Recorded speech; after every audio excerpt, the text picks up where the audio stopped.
കൊച്ചിയിലെ തിരക്കേറിയ വൈകുന്നേരങ്ങൾക്ക് എപ്പോഴും ഒരുതരം മടുപ്പുണ്ട്. കൽബ് സ്റ്റാൻഡിലെ പുകമണക്കുന്ന അന്തരീക്ഷത്തിൽ ബസ്സുകളുടെ ഹോർണുകൾക്കിടയിൽ അശ്വിൻ നിൽക്കുമ്പോൾ അവൻ അറിയില്ലായിരുന്നു തൻ്റെ ജീവിതത്തിന്റെ തിരക്കഥ മാറാൻ പോവുകയാണ്. പെയ്തു തോർന്ന മഴ റോഡിലെ കുഴികളിൽ കെട്ടിക്കിടക്കുന്നു. ബാഗിലെ ലാപ്ടോപ്പിന്റെ ഭാരം തോളിൽ അമരുന്നുണ്ടായിരുന്നു. 10 മിനിറ്റ് വൈകിയാൽ വീട്ടിലെത്താൻ 1 മണിക്കൂർ കൂടുതലെടുക്കും. ആ ധൃതിക്കിടയിലാണ് അവന്റെ ഫോൺ ശബ്ദിച്ചത്. സ്ക്രീനിൽ തെളിഞ്ഞത് 10-11 അക്കങ്ങളുള്ള ഒരു നമ്പറല്ല, വെറും അൺനോൺ നമ്പർ. ഇൻഷുറൻസ് കമ്പനിക്കാരുടെ ശല്യമായിരിക്കുമെന്ന് കരുതി അവൻ അത് കട്ട് ചെയ്യാൻ തുടങ്ങിയതാണ്. എന്നാൽ എന്തോ ഒരു ഉൾപ്രേരണയാൽ അവൻ കോൾ എടുത്തു. ഹലോ, അശ്വിൻ പറഞ്ഞു. മറുപുറത്ത് യാതൊരു തടസ്സവുമില്ലാത്ത വല്ലാത്തൊരു ഗാംഭീര്യമുള്ള പുരുഷ ശബ്ദം. അശ്വിൻ, ഇപ്പോൾ നിന്റെ മുന്നിൽ വന്ന് നിൽക്കുന്ന ആ നീല ബസ്സിൽ നീ കയറരുത്. 10 മിനിറ്റ് കൂടി ആ സ്റ്റാളിൽ നിന്ന് ഒരു ചായ കുടിച്ച് അവിടെ നിൽക്കുക. നിനക്ക് ലഭിക്കാൻ പോകുന്ന ആ 10 മിനിറ്റ് നിന്റെ ജീവിതത്തിലെ ഏറ്റവും വലിയ ലാഭമായിരുന്നു. അശ്വിൻ സ്തംഭിച്ചു പോയി. തന്റെ പേര് ഇയാൾക്ക് എങ്ങനെ അറിയാം? താൻ നിൽക്കുന്ന സ്ഥലം. അവൻ ചുറ്റും നോക്കി. തന്നെ നിരീക്ഷിക്കുന്ന ആരെങ്കിലും അടുത്തുണ്ടോ? ഇല്ല, എല്ലാവരും തങ്ങളുടെ ലോകത്താണ്. അശ്വിൻ ആ ശബ്ദം അവഗണിക്കാൻ തീരുമാനിച്ചു. നീല ബസ് മുന്നിൽ വന്നു നിന്നു.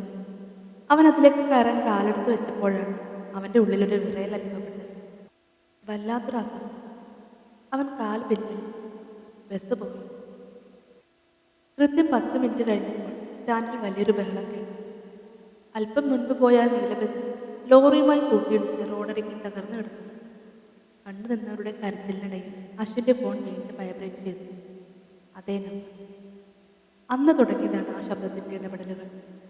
ആദ്യമൊക്കെ അശ്വിൻ ഭയന്നെങ്കിലും പിന്നീട് അതൊരു ശീലമായി. ഓരോ ദിവസവും രാവിലെ തുടങ്ങുന്നത് ആ കോളിലൂടെയാണ്.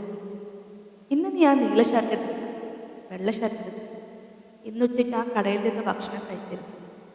ഓഫീസിലെ പുതിയ പ്രോജക്റ്റ് നീ ഏറ്റെടുത്ത് ഇത് നിന്റെ സമാധാനം കളയും. ആ ശബ്ദം പറയുന്നതെല്ലാം സത്യമായിരുന്നു. അതൊരിക്കലും അശ്വിനെ ചതിച്ചില്ല. അപകടങ്ങൾ ഒഴിഞ്ഞുപോയി. അനാവശ്യ തർക്കങ്ങൾ ഇല്ലാതായി. അശ്വിന്റെ ജീവിതം ഒരു വലിയ പുഴ പോലെ ശാന്തമായി ഒഴുകാൻ തുടങ്ങി.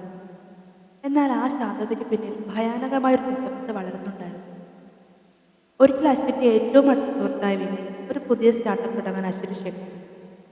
അശ്വിന് അതിൽ വലിയ താല്പര്യമുണ്ടായിരുന്നു. എന്നാൽ രാത്രി ആ കോൾ വന്നു. അശ്വിൻ, ആ ബിസിനസ്സിൽ നീ ചേരരുത്. തുടക്കത്തിൽ ലാഭമുണ്ടാകുമെങ്കിലും അത് നിന്റെ സ്വകാര്യ ജീവിതത്തെ ബാധിക്കും. നീ ഇപ്പോൾ ചെയ്യുന്ന ജോലിയിൽ തന്നെ തുടരും. അശ്വിൻ ആ അവസരം വേണ്ടെന്ന് വെച്ചു. വിനയ് തനിച്ച് മുന്നേറി. മാസങ്ങൾ കഴിഞ്ഞപ്പോൾ വിനയ് വലിയൊരു ബിസിനസ് സാമ്രാജ്യം പടുത്തുയർന്നു.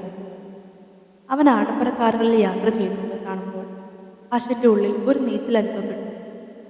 തൻ്റെ ജീവിതം സുരക്ഷിതമാണ്, പക്ഷേ അവിടെ വളർച്ചയില്ല. അവൻ വെറുമൊരു ശമ്പളക്കാരനായി ഒതുങ്ങിപ്പോയി. പിന്നീട് അശ്വിന്റെ വിവാഹാലോചനകളുടെ സമയമായി. അവന് ഇഷ്ടപ്പെട്ടൊരു പെൺകുട്ടി ഉണ്ടായിരുന്നു. എന്നാൽ വീണ്ടും ആ ശബ്ദം ഇടപെട്ടു. അവൾ നല്ലവളാണ് അശ്വിൻ, പക്ഷേ അവൾ നിന്റെ ജീവിതത്തിലേക്ക് വന്നാൽ നീ അനുഭവിക്കുന്ന ഈ സമാധാനം നഷ്ടപ്പെടും. നിന്റെ മനസ്സിന്റെ ശാന്തിയാണ് പ്രധാനം.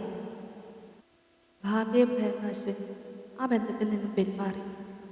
കാലം കടന്നുപോയപ്പോൾ അശ്വിൻ സമ്പന്നനായി. വലിയ വീട് വാങ്ങി. ആർക്കും തകർക്കാൻ കഴിയാത്ത അത്രയും സുരക്ഷിതമായ ഒരു വലയത്തിനുള്ളിലായി അയാൾ. പക്ഷെ അയാൾക്ക് ചിരിക്കാൻ മറന്നുപോയിരുന്നു. സുഹൃത്തുക്കളില്ല, പങ്കാളിയില്ല. ജീവിതത്തിൽ ഒരു ചെറിയ റിസ്ക് പോലും എടുക്കാൻ അയാൾക്ക് ധൈര്യമില്ല. കാരണം ഓരോ ചുവടും ആ ശബ്ദം പറഞ്ഞു തന്നാലേ അയാൾ നടക്കാനറിയും. സ്വന്തം ബുദ്ധി അശ്വിൻ പണ്ടേ പണയം വച്ചിരുന്നു. അയാൾക്ക് വിജയിക്കുമ്പോൾ സന്തോഷം തോന്നിയില്ല. കാരണം അത് നേരത്തെ പ്രവചിക്കപ്പെട്ടതായിരുന്നു.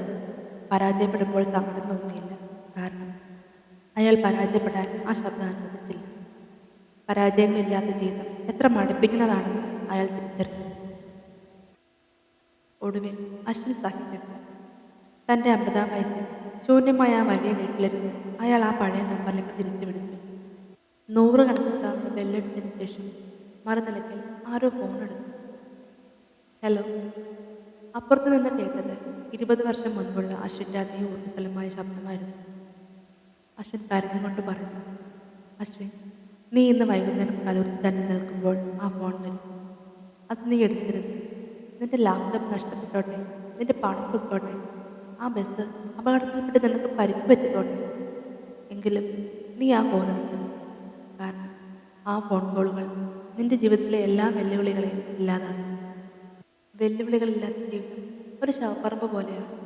തെറ്റുകൾ വരുത്തി വീണും പരിക്കേറ്റും പഠിക്കുന്നതാണ് ജീവിതം. മറ്റൊരാളുടെ സ്ക്രിപ്റ്റിൽ അഭിനയിച്ച് നീ നിന്റെ ജീവിതം കളയരുത്. അനുഭവങ്ങളാണ് നിന്നെ മനുഷ്യനാക്കുന്നത്, സുരക്ഷയല്ല. ഫോൺ കട്ടായി. അശ്വിൻ ജാലകത്തിലൂടെ പുറത്തെ ഇരുട്ടിലേക്ക് നോക്കി. അവിടെ ഇടിമിന്നലുണ്ട്, കാറ്റുണ്ട്, മഴയുണ്ട്. അപകടങ്ങൾ നിറഞ്ഞ ആ ലോകത്തേക്ക് നോക്കി അയാൾ ആദ്യമായി ഒന്ന് പുഞ്ചിരിച്ചു. താൻ നഷ്ടപ്പെടുത്തിയ ആ പഴയ കാലത്തെ ഓർത്ത് ഒരു തുള്ളി കണ്ണീർ അയാളുടെ കവിളിലൂടെ ഒലിച്ചിറങ്ങി.